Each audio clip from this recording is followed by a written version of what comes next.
আমার সৎমায়ের কাছে আমাকে রেখে বাবা ব্যবসার উদ্দেশ্যে শহরে গেলেন। বাবা যখন বাড়িতে থাকতেন তখন আমার সৎমায়ের আচরণ খুব ভালো ছিল। যখন বাবা ব্যবসার কাজে 1 মাসের জন্য চলে গেলেন, ঠিক তখন থেকেই আমার সৎমায়ের আচরণ পাল্টে গেল। আমি যখন রাতে খাবার খেতাম, তারপর আমি আর কিছুই বলতে পারতাম না। আমি খাবার খাওয়ার সাথে সাথে ঘুমিয়ে যেতাম। এরকম আমার এর আগে কখনো হয়নি। আমি যখনই রাতে খাবার খেতাম, ঠিক তখনই আমি অজ্ঞান হবার মতো পড়ে থাকতাম। আমি সকালে উঠে আমার সৎমাকে জিজ্ঞেস করলে তিনি বলতেন, এ বয়সে একটু বেশি ঘুম হবেই। কিন্তু হঠাৎ করেই আমি জানতে পারলাম আমি মা হতে চলেছি। সেই খবরটা শোনার পর আমার আত্মা কেঁপে উঠল। এটা কি করে সম্ভব? আমি তো কিছুই বুঝতে পারছি না। কিন্তু আমি যখন জানলাম আমি কিভাবে মা হতে চলেছি, আর সেটা আমি কোনোভাবেই মেনে নিতে পারছিলাম না। তাহলে আসল ঘটনাটি বলি। আমি যে জায়গায় থাকতাম সেখানে কোনো পুরুষ থাকতো না, আর না আমার কোনো আত্মীয় স্বজন থাকতো। তারপরেও একদিন আমি জানতে পারলাম যে আমি মা হতে চলেছি। এটা শুনে আমার দম বন্ধ হয়ে আসছিল, কিন্তু আমি বুঝতে পারলাম না যে এটা কি করে সম্ভব হলো। কিন্তু আমি কিভাবে মা হলাম সেটা জানার জন্য আমি ব্যাকুল হয়ে উঠলাম। আমার নাম ঝুমা। আমি আমার নামের মতোই সরল ছিলাম, কিন্তু আমার এই সরলতার অস্তিত্বের জন্য আমি অনেক বড় শাস্তি পেয়েছিলাম। সমস্যায় ভরে উঠল আমার জীবন, আর আমি বুঝতেও পারিনি। আমি বোকা ছিলাম, যার উপর দিনরাত অত্যাচার হতো, কিন্তু সেটা আন্দাজও করতে পারিনি। আমি যখন 12 বছর বয়সী ছিলাম, আমার মায়ের একটা অদ্ভুত রোগ হয়। হঠাৎ করেই তার অর্ধেক শরীর কাজ করা বন্ধ করে দিয়েছিল। মা দেখতে দেখতেই হঠাৎ বিছানায় পড়ে গেল। এরকম অবস্থায় আমাদের সাহায্য করার জন্য আমার মায়ের সৎ বোন রাজি হয়েছিল। সেই মায়ের খেয়াল রাখত আর ঘর সামলে রাখত। আমার বাবা শহরের ধনী ব্যক্তিদের একজন ছিলেন, কিন্তু তিনি তার প্রচুর অর্থ খরচ করেও আমার মায়ের চিকিৎসা করে তাকে সুস্থ করতে পারেননি। আমার মা 2 বছর অসুস্থ থাকার পর এই পৃথিবী ছেড়ে চলে গেছেন। ফলে বাবার খুব মন খারাপ হয়ে থাকতো। এখন আমাদের বাড়িতে মাসির থাকাটা খুব জরুরি হয়ে গিয়েছিল, তাই এই সমাজকে চুপ করাতে আমার বাবা শাহানা মাসিকে বিয়ে করে নিলেন। শাহানা প্রথমেই বিয়ে করলেও তার শ্বশুরবাড়ির লোকজন তাকে ব্যভিচারের অভিযোগ এনে বাড়ি থেকে বের করে দেয়। এভাবে তিনিও আশ্রয় পান। তিনি একজন ভালো মহিলা ছিলেন।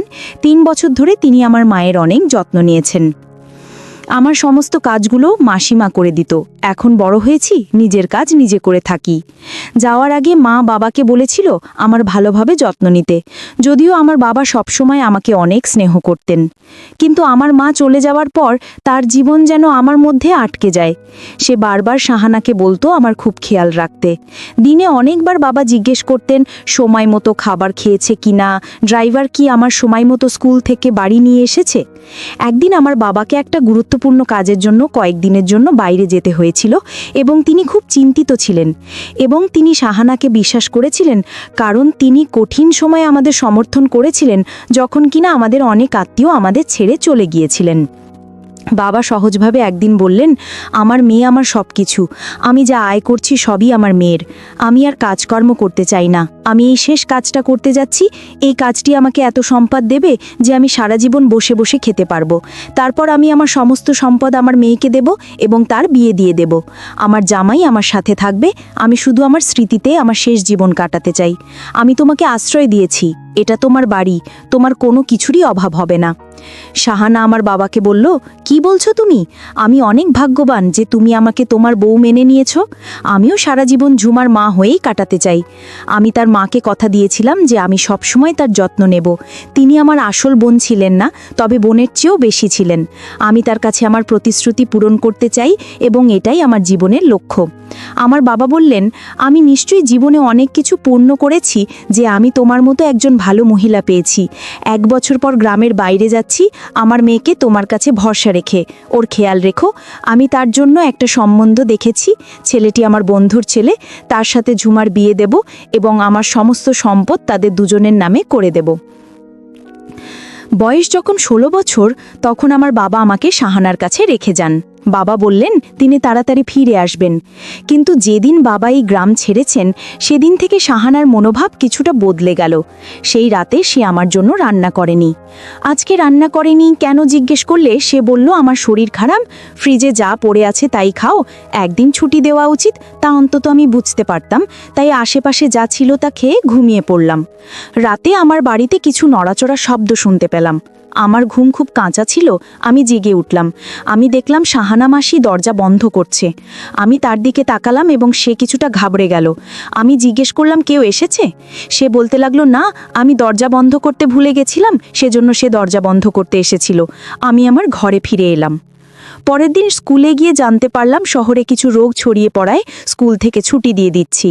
আমি খুব খুশি হয়ে উঠলাম যে এখন আর স্কুলে যেতে হবে না, সারাদিন ঘরেই থাকব। যাই হোক, আমার বাড়িটা এমন ছিল যে বাড়ি ফিরতে একটা জিনিস খেয়াল করলাম যে আমাদের বাড়িতে অতিবয়স্ক পাহারাদার মদন কাকু আজ গেটে উপস্থিত নেই। গেটে অন্য প্রহরীকে জিজ্ঞেস করলাম, কাকু কোথায়? সে বলল কয়েকদিনের ছুটিতে গ্রামে গেছে। আমি অবাক হয়েছিলাম যে আজ পর্যন্ত 20 বছরে একটাও ছুটি নেননি। সকালে ছেলেমেয়েদের বিয়েতে গেলেও রাতে ফিরে আসতেন। কয়েকদিনের ছুটিতে কিভাবে গেলেন? মনে হয় এটি কোনো বড় ব্যাপার ছিল। যাই হোক, আমি আমার বাড়ি ফিরলাম। রাতে সাহানা মাসিকে আমার জন্য আমার পছন্দের খাবার রান্না করেছিল এবং গতকাল সে আমার জন্য রান্না করেনি বলে আমার কাছে ক্ষমাও চেয়েছিল। সে বলল যে আমার বাবা চলে যাওয়ায় তার একটু মন খারাপ ছিল। আমি তাকে বললাম, তুমি কি আমার বাবাকে খুব ভালোবাসো? আমার মাও আমার বাবাকে অনেক ভালোবাসতাম। সে বলল, তোমার বাবা এত ভালো মানুষ যে কেউ তার প্রেমে পড়তে পারে।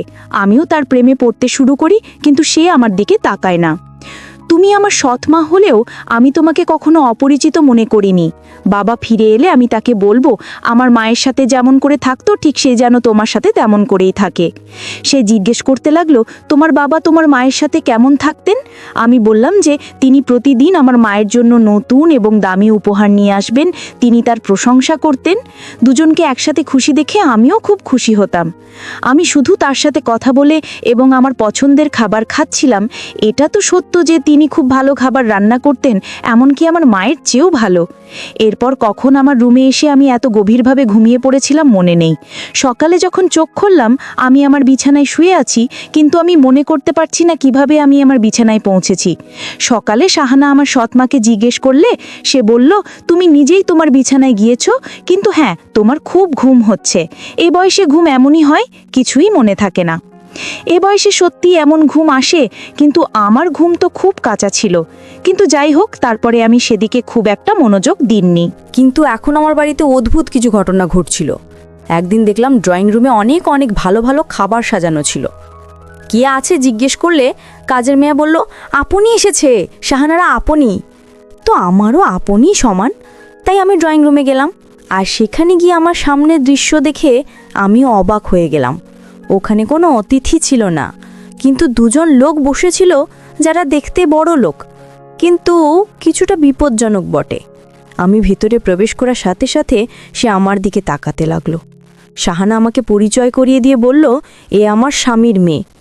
তাদের একজন বলল যে ও খুব সুন্দরী। তাদের বলা এই কথাটা আমার কাছে খুব অদ্ভুত লেগেছিল। তারপর আমি আমার রুমে ফিরে এলাম এবং পরে সে বলল যে তারা ছিল আমার ভাই। আমার সাথে প্রতিদিন একটি অদ্ভুত ঘটনা ঘটত। আমি যখন সকালে ঘুম থেকে উঠতাম তখন মনে হতো যে আমি খুব ক্লান্ত, এবং রাতে আমার ঘুম এমন হতো যে আমি অজ্ঞান হয়ে পড়তাম। আজকাল আমার কিছুই মনে থাকে না যে আমি কখন আসছি বা কখন আমার ঘরে আসি। আমি একদিন হঠাৎ আমি অসুস্থ হলাম, বমি বমি ভাব এবং মাথা ঘোরা শুরু করলো। আমি ভয় পেয়েছিলাম যে আমিও সেই রোগে আক্রান্ত হতে পারি, যেটি আজ সারা এলাকায় ছড়িয়ে পড়েছে। আমি সদমাকে জিজ্ঞেস করলে জানালে সঙ্গে সঙ্গে ডাক্তারকে ডেকে পাঠায়। ডাক্তার বাড়ি এসে আমাকে চেক আপ করলেন। তিনি আমার রক্তের নমুনা নিয়েছিলেন এবং বলেছিলেন যে পরীক্ষা করার পরে তিনি রাতে পরীক্ষার ফলাফল জানাবেন। তিনি আমাকে কিছু ওষুধ দিয়ে চলে গেলেন। সে ফোন নিয়ে আমার সামনে দাঁড়িয়েছিল। হঠাৎ কিছু অদ্ভুত কথা বলতে লাগলো, না, এটা হতে পারে না ডাক্তারবাবু, আপনার নিশ্চয়ই কিছু ভুল হয়েছে, এটা হতে পারে না। আমি চিন্তায় পড়ে গেলাম যে আমার রিপোর্টে কি বনে এসেছে। সে হঠাৎ ফোন কেটে দিল এবং আমার দিকে এমনভাবে এগিয়ে আসছে যেন আমাকে শোনানোর জন্য খুব খারাপ খবর আছে। আমারও মন খারাপ হয়ে গেল। আমি জিজ্ঞাসা করলাম, ডাক্তার কি বলছেন? তারপর সে বলতে লাগলো যে ডাক্তার কি বলছেন সেটা পরের কথা, আগে বল তুমি এটা কিভাবে করতে পারলে? তুমি তোমার বাবার সম্মানের কথা চিন্তা করলে না? তুমি কিভাবে করতে পারলে এটা? এখন সে ফিরে এলে আমি কি জবাব দেব? আন্টি কিসের কথা বলছে? আমি কি করেছি কিছুই বুঝতে পারছি না। ডাক্তার তোমাকে কি বলেছে আর তুমি আমার সাথে এভাবে কথা বলছো কেন? আমি তো কিছুই করিনি। ডাক্তার বলেছে তুমি মা হতে চলেছি। তার এটুকু বলায় আমার মাথায় মনে হলো আকাশ ভেঙে পড়ল। আমি হতবাক ছিলাম, এটা কিভাবে হতে পারে? আমি জানতাম না আমার কি হয়েছে, আমি এমন কোনো পাপ করিনি। আমি চিৎকার করে কাঁদতে লাগলাম যে এটা মিথ্যে, ডাক্তারের কিছু ভুল হয়েছে। শাহানা বলেন, ডাক্তারের সঙ্গে হয়তো কিছু ভুল বোঝাবুঝি হয়েছে, সেই জন্য কালকে আমরা অন্য ডাক্তারের কাছে যাব। হঠাৎ তার মনোভাব বদলে গেল। পরের দিন আমাকে অন্য এক ডাক্তারের কাছে নিয়ে যাওয়া হলো। তিনিও বললেন আমি মা হতে যাচ্ছি, কিন্তু আমি এমন কোনো ভুল করিনি। তাহলে আমার কি হলো? আমি পুরোপুরি বিচলিত হয়ে পড়লাম। দিন রাত কাটতে লাগলাম। আমরা ডাক্তারকে বলেছিলাম যে আপনি কি এর কোনো সমাধান করতে পারবেন। আমাকে ঘরে ফিরিয়ে নিয়ে এসে বলল, তোমার বাবা আমার ভরসায় তোমাকে দিয়ে দিয়েছিল, এখন আমি তাকে কি জবাব দেব? আর একটা ঝামেলা হলো, সেদিনই যখন বাবা ফোন করে বললেন আমি তাড়াতাড়ি আমার কাজকর্ম শেষ করে নিয়েছি, তাই আমি এই সপ্তাহে ফিরছি। ডাক্তার মতে আমার 2য় মাস চলছিল এবং আমার বাবা আসার সময় এটি 3 মাস হবে। বাবা ফিরে আসলো আর আমরা দুজনেই খুব চিন্তিত হয়ে পড়লাম। এখন তাকে কিভাবে বলবো? বাবা আমার সাথে দেখা করে খুব খুশি হলেন। তিনি আমাদের সাথে বসে খাবার খেলেন এবং শাহানা মাসি রাতে তার সাথে কথা বলতে শুরু করলো। আমি আমার রুমে বসে ভাবছিলাম এখন কি হবে। এমন সময় হঠাৎ আমার রুমে বাবার চিৎকারের শব্দ আসতে লাগলো। আমি তো যেন গান হারিয়ে ফেলবো। মনে হচ্ছিল বাবা আমার রুমে এসে কথা বলতে লাগলেন, জিজ্ঞাসা করতে লাগলেন এসব কি, এসব কি। আমারও একই কথা, আমি কিছু করিনি, আমি কিছুই করিনি, কিন্তু আমার বাবাকে কথা শোনাচ্ছিল। এই প্রথম বাবাকে আমার উপর এত রাগ আমি তো দেখলাম। তিনি প্রথমে তো রেগে গেলেন, এমনকি তিনি আমাকে চড়ও মারেন। আমি তোমার জীবন নিয়ে আর চিন্তা করি না, যা ঘটুক ঘটুক, এখন আমরা এই সন্তান থেকে মুক্তি পাবো। যেখানে আমি বস, এখানে তোমার বিয়ে হবে। বাবা আমার কথা শোনেননি, আমাকে কিছু বোঝানোর কোনো সুযোগও দেননি। তুমি দেখতে নিষ্পাপ, কিন্তু বাস্তবে এতটা বাজে। আজ তোমার মাও নিশ্চয়ই কষ্ট পাচ্ছেন যে এমন মায়ের মেয়ে কেমন হয়েছে। কথাটা শুনে আমি ভেতরে ভেতরে মরে গেলাম। ভাবতে লাগলাম এখন মরে গেলেই ভালো। এই মেয়েটার জন্য আমি কি কি ভেবেছিলাম। 1 পয়সা ওকে দেব না, বিয়ে করে বাড়ি ছেড়ে চলে যাক, ওর মুখ দেখতে চাই না। মা বাবাকে বলতে লাগলো সব ঠিক হয়ে যাবে, আপনি রাগ করবেন না। আমরা হাসপাতালে যাচ্ছিলাম, পথে আমাদের গাড়ি খারাপ হয়ে যায়। আমার বাবা বলছিলেন যে তিনি ডাক্তারের সাথে অ্যাপয়েন্টমেন্ট নিয়েছেন এবং সময় মতো পৌঁছাতে হবে। তিনি বলেন তুমি ওকে রিকশায় করে নিয়ে যাও, আমি গাড়ির একটা রুমে ছেড়ে তারপরে আসব। আমি হাসপাতালের দিকে গেলাম। এখন যখন হাসপাতালের সামনে পৌঁছলাম, শাহানা সেখান থেকে হঠাৎ কোথায় উধাও হয়ে গেল জানি না। হয়তো সে ভিতরে চলে গেছে। হঠাৎ কে যেন আমার মুখ বন্ধ করে দিল। এরপরে আমি অজ্ঞান হয়ে যাই। আমি যখন চোখ খুললাম তখন একটা ঘরে একটা চেয়ারে হাত বাঁধা অবস্থায় আমি বসেছিলাম। আমার সামনে একজন লোক দাঁড়িয়েছিল যার বয়স 25 বছর হবে। তার হাতে মোবাইল ছিল। সে ফোনে এসে একজনকে বলেছিল যে আপনি যদি আপনার মেয়ের নিরাপত্তা চান তাহলে অমুক জায়গায় 5 লাখ টাকা নিয়ে আসুন। সে হয়তো আমার বাবাকে ডাকছিল। আমার বাবা শহরের একজন বিখ্যাত ধনী ব্যবসায়ীর মেয়ে, তাই লোকেরা জানে যে তারা বিনিময়ে অনেক কিছু পাবেন। বাবার সাথে কথা বলে সে আমার সামনে গিয়ে বসলো। তাকে খুব খুশি খুশি দেখাচ্ছিল, যেন ভাবছে সে অনেক টাকা পাবে। আমি তাকে বললাম প্লিজ আমাকে যেতে দাও। সে বলল আমি তোমাকে ছেড়ে দেব, শুধু মুখ বন্ধ রাখো এবং তোমার বাবা টাকা না আনা পর্যন্ত চুপচাপ বসে থাকো। আমার বাবা টাকা নিয়ে হাজির হলেন। তারপর দেখতে পেলেন আমার মা লোকটির পেছনে দাঁড়িয়ে আছে। বাবা বললেন তুমি এখানে কেন? মা বলল তোমার মেয়েকে যে বন্দি করেছে সে আমার বড় ভাই।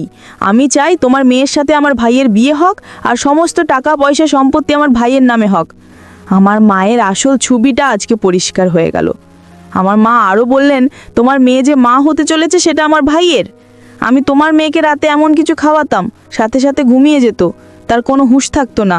আর এই মুহূর্তে আমার ভাইকে তোমার মেয়ের রুমে পাঠাতাম। আর রুমে গিয়ে কি করেছিল সেটা তো তুমি বুঝতে পারছো না, আমি আর বলতে পারছি না। এই কথা আমার বাবা শোনার পর আমার বাবা হতাশ হয়ে গেলেন। আর বাবা 5 লাখ টাকা দিয়ে আমাকে তাদের কাছ থেকে নিলেন। বাবা পরের দিন থানায় গিয়ে মামলা করে দিল। আর এর কিছুদিন পর আমার সৎমা এবং তার ভাইকে জেলে নিয়ে গেল, তাদের কঠিন শাস্তি হলো। পরিশেষে একটা কথা তোমাদের, আসলে সৎমা কখনো আপন হয় না, সৎমা সতই থাকে। আজকের গল্পটি কেমন লাগলো তা অবশ্যই কমেন্ট করে জানাতে ভুলবেন না।